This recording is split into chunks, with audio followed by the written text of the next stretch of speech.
ஜோதிட ரகசியங்கள் YouTube channel நேயர்களுக்கு அனைவருக்கும் வணக்கம். நம்ம பார்த்தீங்கன்னா இப்போ கடந்த ஒரு 10 நாட்களாக பார்த்துருப்பீங்க. நிறைய மூலிகைகளை பற்றி பதிவுகள் போட்டிருப்போம். இன்னும் நிறைய மூலிகைகளை பற்றி பதிவுகள் வரப்போகுது. ஒவ்வொரு பதிவாக நீங்கள் பார்க்கலாம். இப்போ இந்த மூலிகைகளை ஏன் போட்டிருக்கோம்னா, நிறைய பிரச்சனைகள் நிறைய பேத்துக்கு இருக்குது. அந்த பிரச்சனைகள் பார்த்தீங்கன்னா நிறைய பேர் என்ன நினைக்கிறாங்க, எடுத்தோடனே ஒரு பூஜை பண்ணணும், எந்திர தகடு வாங்கி வச்சு பூஜை பண்ணணும், இல்லை யாக பூஜை பண்ணணும், ஹோம பூஜை பண்ணணும், இல்லை நிறைய ஜோதிடம் போயிட்டு இப்போ ஏதாவது ஒரு வகையான பரிகாரங்கள் நிறைய செய்யணும் அப்படின்னு நிறைய எதிர்பார்க்குறீங்க. அந்த காலத்தில் பார்த்தீங்கன்னா அப்போ பரிகாரங்கள்லாம் பார்த்தீங்கன்னா மூலிகைகளை கொண்டு இலதலைகளை கொண்டு தான் எல்லாமே பரிகாரம் நடந்தது. யாகங்கள்லே பார்த்தீங்கன்னா நிறைய இந்த மூலிகைகளை போட்டு தான் யாகங்கள் நடக்குது. அதனால மூலிகைகளுக்கு ரொம்ப பவர் உண்டு, சக்தி உண்டு. இதே மாதிரி முன்ன காலத்தில் பார்த்தீங்கன்னா சித்தர்கள் அவங்க இருந்த காலத்திலலாம் நிறைய மூலங்கள் பார்த்தீங்கன்னா தெரியும். அவங்களாம் நிறைய காரியங்களை பெரிய பெரிய காரியங்கள் நடக்கவே முடியாதுன்னு சொல்லக்கூடிய காரியத்தெல்லாம் பார்த்தீங்கன்னா சிறு சிறு மூலிகைகளை வச்சே கையாண்டிருப்பாங்க.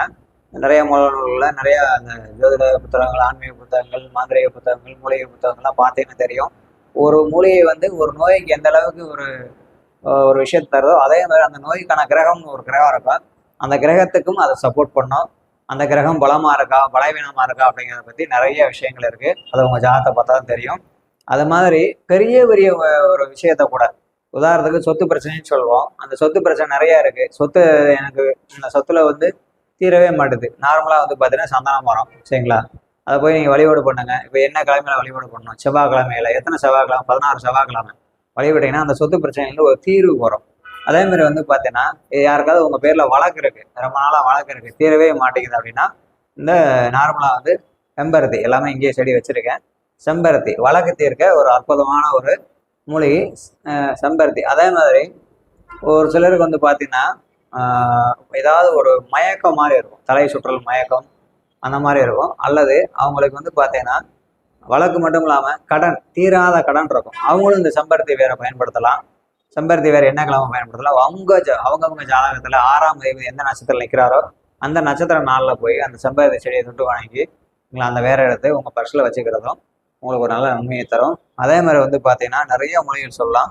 சாதாரணமாக வசியமே ஆக முடியும், வியாபார வசியமே ஆகலைன்னு சொல்லுவீங்க. அப்படி வியாபார வசியமே ஆகலை அப்படின்னு சொல்கிறவங்களுக்கு ரொம்ப எளிமையானது பார்த்தீங்கன்னா உங்களுக்கு சித்தாமணக்கு. அந்த சித்தாமணக்கு பார்த்தீங்கன்னா அந்த கொட்டையை மட்டும் எடுத்துட்டு, சரிங்களா, அந்த கொட்டைக்குள்ளே இருக்கிற அந்த வெள்ளை கலர் இருக்கிற விதையை மட்டும், சரிங்களா, சித்தாமணக்கு விதையை வியாபார வசியம் ஆகலைங்கிற இடத்துல மட்டும் நசுக்கி மட்டும் விட்டால் போதும். அல்லது அந்த விதையை 18 விதையை கோர்த்து உங்கள் வாசலில் கட்டி விட்டால் போதும். நல்ல ஒரு இம்ப்ரூவ்மெண்ட் கிடைக்கும். வியாபாரம் உண்டாகும், ஜன விஷயம் உண்டாகும். அதே மாதிரி அந்த எண்ணெய் விளக்கெண்ணெய் இருக்குல்லையா, கடையில் வாங்காமல் அதில் கடையில் வரும் பெரிய முத்து போட்டு பண்ணியிருப்பாங்க. நீங்கள் சின்ன முத்தில் சிற்றாமனுக்கு எண்ணெய்ன்னு சொல்லுவாங்க. அதில் எண்ணெய் காய்ச்சி அந்த எண்ணெயை மட்டும் நெத்தியில் திலகமாக வச்சுட்டு வந்தீங்கன்னா கண்டிப்பாக வியாபார விஷயம் ஜன விஷயம் உண்டாகும். அதே மாதிரி பார்த்தீங்கன்னா ஆவாரம்பூ, நிறைய கல்லாவில் பணமே வரலைன்னா ஆவாரம்பூ வேற எடுத்து வைங்க, பணம் வரும். ஆவாரம்பூ எடுத்து வைங்க, பணம் வரும். அதே மாதிரி பர்ஸில் வைங்க, பீரோவில் வைங்க, ஆவாரம்பூ வேற எடுத்து வைங்க. இதெல்லாம் ரோட்டில் கிடைக்கக்கூடியது தானே.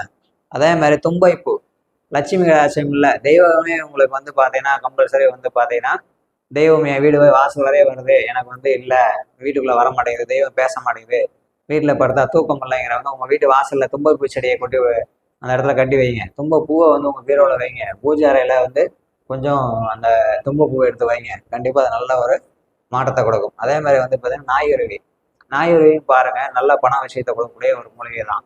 அதே மாதிரி சுக்கர மூலிகை, சரிங்களா, அதெல்லாம் நிறைய விஷயத்தை கொடுக்கக்கூடிய மூலிகை நிறைய இருக்குதுங்க. நம்ம நினைச்சிட்டு இருக்கோம் ஏதோ 1 2 தான் மூலிகை. இப்போ உதாரணத்துக்கு சொல்லலாம், சஞ்சீவி மூலிகை தான் பெரிய மூலிகை அப்படின்னு நினைச்சிட்டு இருக்கோம். நம்ம நிறைய பதிவுகளை நிறைய மூலிகைகளை போட்டிருக்கோம். இன்னும் தொடர்ந்து பார்த்தீங்கன்னா உங்களுக்கு இந்த மாதம் ஃபுல்லாக, உங்களுக்கு பிப்ரவரி ஃபுல்லாக மூலிகை பற்றின வீடியோஸும் டெய்லி ஒவ்வொன்று வந்துக்கிட்டே இருக்கும். நீங்கள் பாருங்கள், மூலிகை பற்றின வகுப்புகள் எடுத்துகிட்டு இருக்கேன். வகுப்பு கலந்துக்கணும்னு விருப்பப்பட்டால் ஸ்க்ரீனில் இருக்கிற நம்பருக்கு கால் பண்ணி வகுப்பு கலந்துக்கலாம்.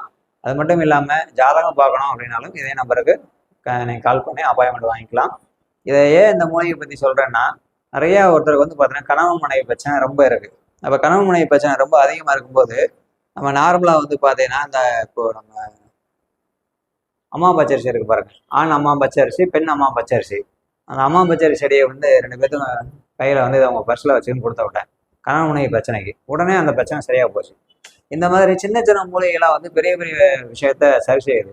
அதனால் பார்த்தீங்கன்னா இந்த பதிவுகள் பார்க்குற நீங்கள் உங்களுடைய பிரச்சனைகள் இருந்ததுன்னா உங்கள் ஜாதகம் கூட எந்த மூலிகையை பயன்படுத்தினா எப்படி இருக்கும், நல்லா இருக்குங்கிறத பார்த்து ஒரு ஜோசியர்கிட்ட அருகாமையில் உள்ள ஜோசியத்தையோ இல்லை என்கிட்டயோ நீங்கள் தெரிஞ்சுக்கிட்டு நீங்கள் பண்ணுங்கள். அதே மாதிரி உங்களுடைய கர்மா அப்படின்னு சொல்லுவாங்க. உங்களுடைய லக்னம் எதுவோ அந்த லக்ன எந்த நட்சத்திரம் நிற்கிறாரோ அந்த நட்சத்திர மூலிகையை எடுத்து நீங்கள் பயன்படுத்துங்க. உங்களுக்கு ரொம்ப நல்லா இருக்கும். உங்களுடைய லக்ன அதிபதி போய் எந்த நட்சத்திரம் நிற்கிறாரோ அந்த மூலிகை. ஒரு உதாரணத்துக்கு வந்து பார்த்தீங்கன்னா இப்போ நீங்கள் மேச லக்னம்னு வச்சுக்கோங்க. மேச லக்னம் இப்போ மேச லக்னம் அதிபதி செவ்வாய் போய் உச்சமாக இருக்காருன்னு வச்சுக்கோங்க. இப்போ திருவோண நட்சத்திரத்தில் இருக்காரு, லக்ன அதிபதி 10ல் இருக்காரு. அப்போ அந்த திருவோண நட்சத்திரத்துக்கு என்ன மூலிகை சரிங்களா?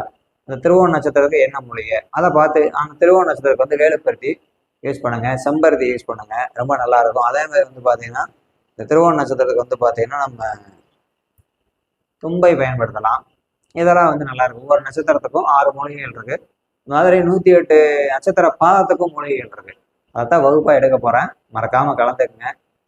ஒரு விஷயம் பரிகாரம் செய்யும் போது கம்பல்சரி உங்க ஜாதகத்தை ஒரு முறை பார்த்து அதுக்குப்படி என்ன செய்யலாம்னு பாருங்க. நிறைய கோச்சார கிரகங்கள் நிறைய மாறுது. அப்போ மாறும்போது நிறைய உங்களுடைய திசாபுத்திகள் மாறுது. 6 மாதத்துக்கு ஒருக்க கம்பல்சரி அந்தரங்கள் மாறும்போது நிறைய விஷயங்கள் மாறிட்டு இருக்கு. மாத கிரகங்கள்லாம் வந்து இப்போ ராகுகேதுகளை பயணிக்கும் போதெல்லாம் ஒரு பெரிய மன சஞ்சலங்களை, பொருள் இழப்புகளை இந்த மாதிரிலாம் கொடுக்கும். இதை பற்றி நிறைய வந்து விரிவாக நம்ம அடுத்தடுத்த பதிவுகளை பார்க்கலாம். நீங்கள் கலந்துக்கணும், பயிற்சி வகுப்பில் கலந்துக்கணும்னா ஸ்கிரீனில் நம்பருக்கு கால் பண்ணுங்கள், அல்லது நீங்கள் உங்களுடைய ஸ்கிரீனில் நம்பருக்கு வாட்ஸ்அப் பண்ணி உங்கள் பேரை பதிவு பண்ணிங்க. நீங்களா மீண்டும் அடுத்த ஒரு பதிவில் நல்ல பதிவில் சந்திக்கலாம். ஜோதிட விஷயங்கள் அனைவருக்கும் நன்றி. மறக்காமல் நம்ம சேனலை சப்ஸ்கிரைப் பண்ணுங்கள். நன்றி, வணக்கம்.